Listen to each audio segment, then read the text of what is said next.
everyone, welcome back to my YouTube channel. In today's video I'm going to be looking at a bunch of different free drawing apps on my iPad to basically see if any of them are a good enough alternative for Procreate. So just a little bit of background on this.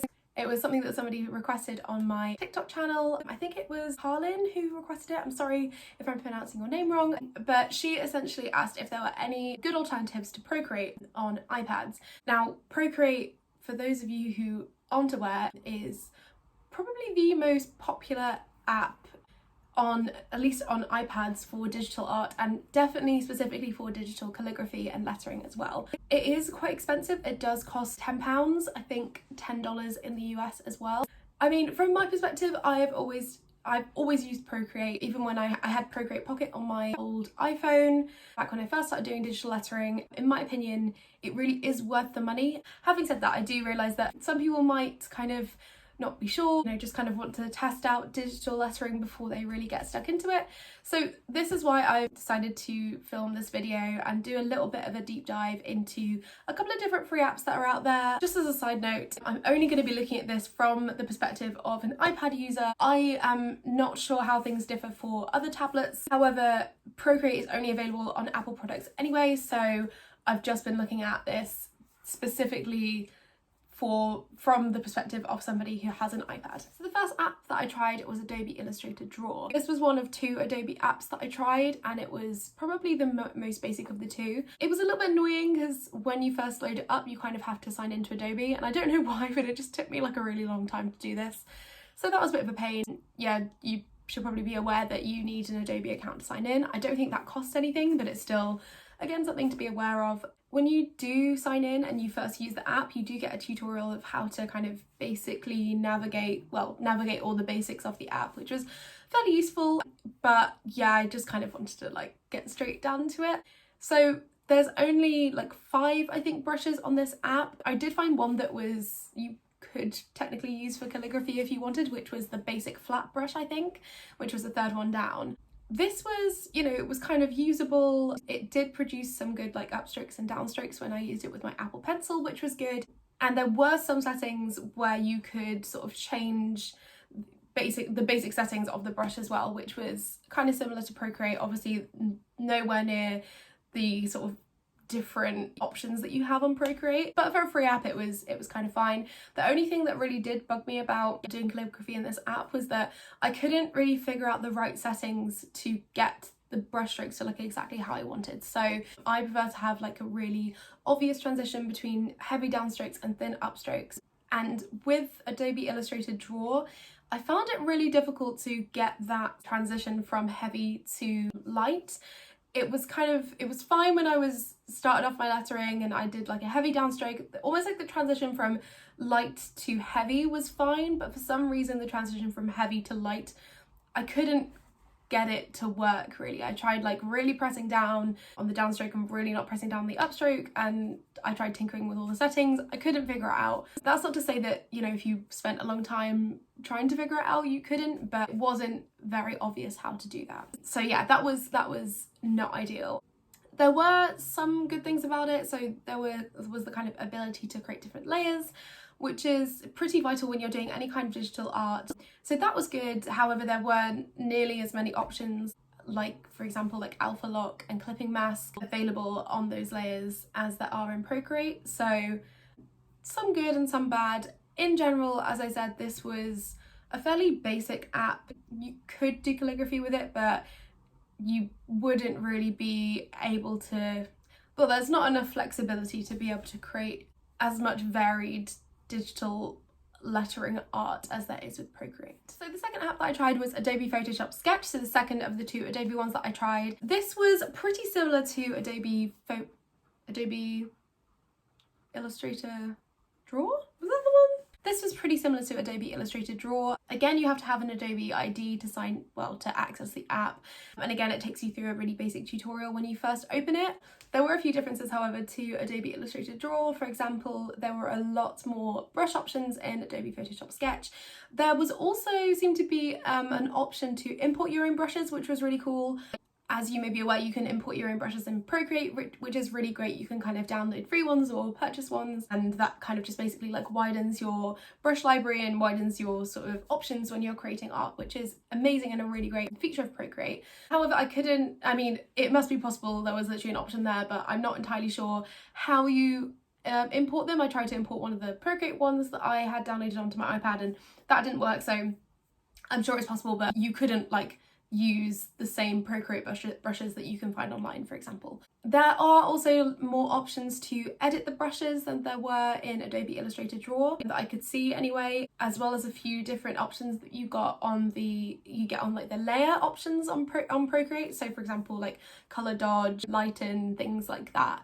That's kind of worth playing around with, I guess. But a bit interesting that that's on the brush settings rather than the layer settings. There was a bit of a similar problem with Adobe Photoshop Sketch to Adobe Illustrator Draw, however, in the sense that I couldn't really figure out the setting. Even though there were more settings on Adobe Photoshop Sketch for the pens or the brushes, I still couldn't figure out basically how to get the right look. And again, it probably is something that would be possible with if you just kind of played around with it and played around with the settings a bit more, but it wasn't immediately obvious how to do that. So again, that was kind of a real issue for me and something that I wasn't really a big fan of.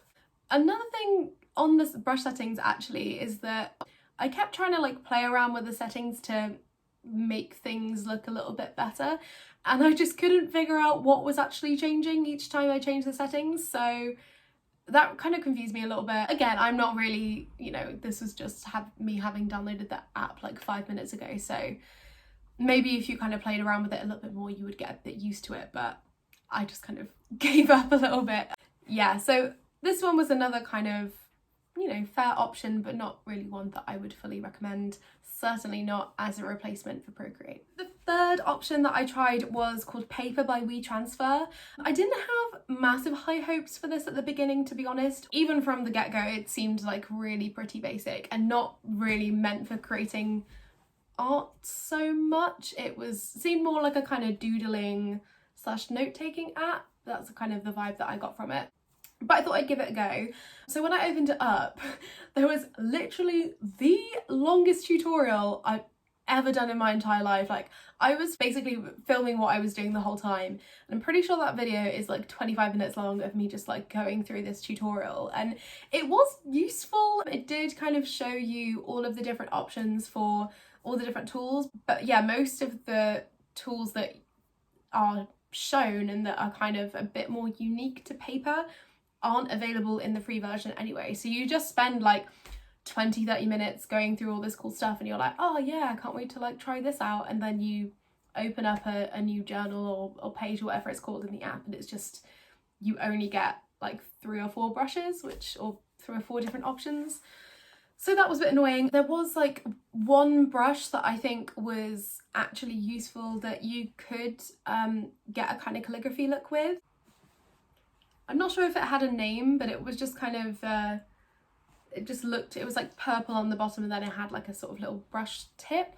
This did, like, in contrary to the Adobe apps that I sort of had a go with, the sort of transfer between upstrokes and downstrokes and downstrokes and upstrokes was a lot better and a lot more what I am used to, having used Procreate and having done lettering on pen and paper, like traditional lettering on pen and paper. So that was good. However, there was certain really kind of massive drawbacks to this app. Number one being, you can't even resize your brush with the free version. Like, I don't know, that just seems like a pretty basic option to me. But yeah, you also, you can't play around with the brush settings at all. They're all just kind of as they come. I think even if you do get the pro version, there are only like 3 different brush sizes you can use anyway, which is just like so far different from Procreate and, you know, basically all the other apps that I reviewed, where you can literally just like kind of drag the size up and down and make it really precise. There was a pretty cool like felt tip kind of pen that you could use for monoline lettering, but apart from that, it wasn't really one that I would recommend. The only sort of use case I could think of for this was if you wanted to just literally use it for practice, and practice kind of, if you're a beginner, drills, you know, for upstrokes, downstrokes, transitions, practice your letters, things like that, then it might be fairly useful. But I don't know whether it was, you know, I can't imagine anybody successfully using this to create digital lettering art in the same way that you can on Procreate. One thing that is kind of cool with paper is that you can turn on these like grid lines on your page a bit like you can do in Procreate, and that was really helpful. There was this bit in the tutorial where they went over kind of creating a block letter A using those grid lines, and that was really good. I mean, I'm so bad at creating block lettering, I don't know why. So that was kind of a cool feature, but yeah, that was kind of very minor. I was kind of not expecting much from this one. I think it was a cool app, but just not something that would be good for digital lettering. The next app that I tried was called Tayasui Sketches, and this one was fairly good. It had a lot more different options than paper and also Adobe Illustrator Draw, but it did have a similar problem to the Adobe products where the transition between downstrokes and upstrokes was a little bit weird, and I couldn't really figure out how to get that looking the way that I wanted. Having said that, there were a lot of settings that you could play around with, which was cool. I did kind of halfway through playing with it realise that there was like an Apple Pencil kind of setting that you could change and sort of play with like the pressure dynamics and things like that. Although, having said that, it was really confusing because every time I like tried to change the settings of my Apple Pencil, if I came out of that settings menu, the sort of button to get back to that settings menu disappeared, so I'd have to go back to the home screen and then open my canvas again to get that back. That made it kind of difficult to assess, well, to quickly, you know, play around with the different settings and try them out, and B, to actually like assess what the different setting changes were doing. So that was a little bit annoying, but it was good to know that there were kind of a few settings for that anyway. Maybe it was just a glitch and they would fix it in the next kind of app update. I'm not sure. There were a few kind of quite cool tools with Tayasui Sketches, which I hadn't seen in any of the other apps that I reviewed. So there was this like cool sort of selector slash filling tool. I started writing with it thinking that it was a brush when I was just playing around with all the different options, and I kind of, you know, created some really cool things. Like wasn't really expecting it. I just wrote my name and it looked really kind of artsy and cool. Not really like a brush that you could use for lettering, but something that does look kind of different and fun to play around with. So yeah, I got a little bit distracted playing with that tool for a little bit. There's also kind of a ruler option, which was kind of cool. I don't really know what you'd use that for. So I mean, it seems like there's quite a lot of different options that you can use in Tayasui Sketches, which maybe not like the most useful or like the number one things that you would want for digital lettering, but still kind of like a cool option maybe if you were just doing digital art. Now, there is a layers option in Tayasui Sketches. However, from what I could see, you need to buy the pro version to unlock that. So that kind of drops it down a little bit in my list of recommendations. As I said at the beginning, if you're looking to create any actual lettering art, layers is a really, really important tool to be able to have. So yeah, as a free app, there are better options, I think.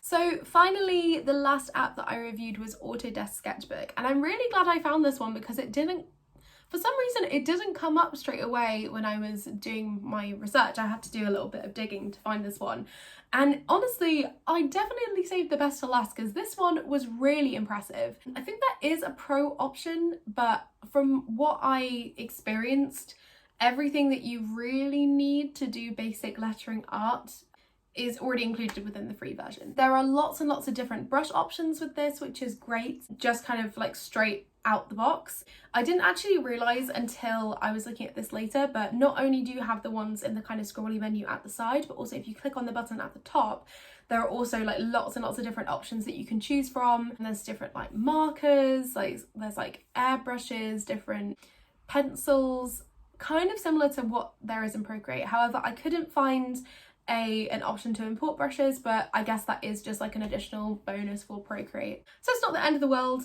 You know, I think if you get to the point where you want to start importing your own brushes, then it's worth just getting Procreate anyway. You're probably at that stage where you're using this thing kind of quite a lot, so I think that was fine. There was also quite a few different brushes that I found that were suitable for calligraphy, and where the sort of transition between downstrokes and upstrokes that was such an issue on the Adobe apps was a lot smoother in Autodesk Sketchbook, so that was really great. When I actually kind of started trialing some lettering on Autodesk Sketchbook, it was fine. Like I said, the transitions were really good. It was kind of as I expected, but the one thing that I was missing was the streamline functionality that you can kind of put on your brushes in Procreate, which kind of smooths out the lines and makes it a lot easier to letter without keeping your your pen really steady. And I was kind of struggling with that. However, I played around with some of the settings and actually found that there is a very similar option to streamline on Autodesk Sketchbook. So it's not actually within the brush settings,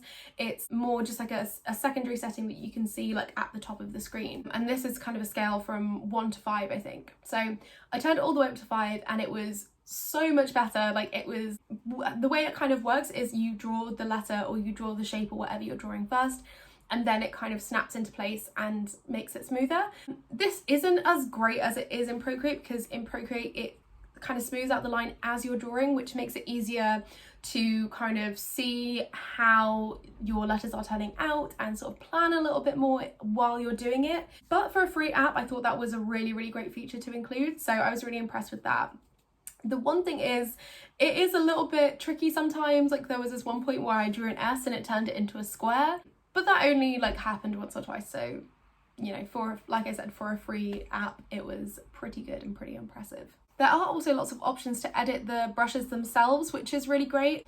Again, not as many options as in Procreate, but still a lot to be getting on with. I mean, I don't know about anybody else who's used Procreate, but I sometimes find the abundance of different settings a little bit intimidating, so this was quite nice to have like only a few different settings, but stuff that you can kind of play around with and adjust to get the exact look that you're going for. The other great thing about Autodesk Sketchbook was, again, the ability to use different layers. There are a few different options that you could use as well. Again, not as many options for the layers as there are in Procreate, but still a good enough kind of mix to make it quite flexible to what you need it to do. And so yeah, overall Autodesk Sketchbook was definitely my top pick of all of the different apps that I tried. It was definitely the most varied and just had the best settings. It was the most user-friendly, I think, and it was the most similar as well to Procreate. I think if you downloaded Autodesk Sketchbook, you know, played with it, kind of used it for a while, and then decided you wanted to invest in Procreate, then I think it would be the easiest to transition from Autodesk Sketchbook to Procreate without having to learn like too many extras. So that was all the apps that I reviewed. To kind of summarize, the best one by far was Autodesk Sketchbook. As I've kind of been saying throughout the video though, I just don't think there is really an alternative or a good kind of replica of Procreate for free. However, if you don't really want to invest in that straight away and you want to have a go, if you're a beginner and you're not really sure if you want to get into digital lettering and you don't really want to pay for an app straight away, if you think that you might drop it in a few weeks, then Autodesk Sketchbook I would highly recommend. I think it's got all the necessary settings that you need as a beginner, and it's a good introduction to digital lettering.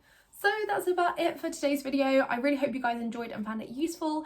If there are any other free apps that you guys have heard of or you want to try and you want me to review first, then just leave a comment down below. I will maybe do a follow-up video in the future. As always, remember to like, remember to comment, remember to subscribe, and get ready for lots more awesome content. Hopefully awesome content. I hope you will enjoy it.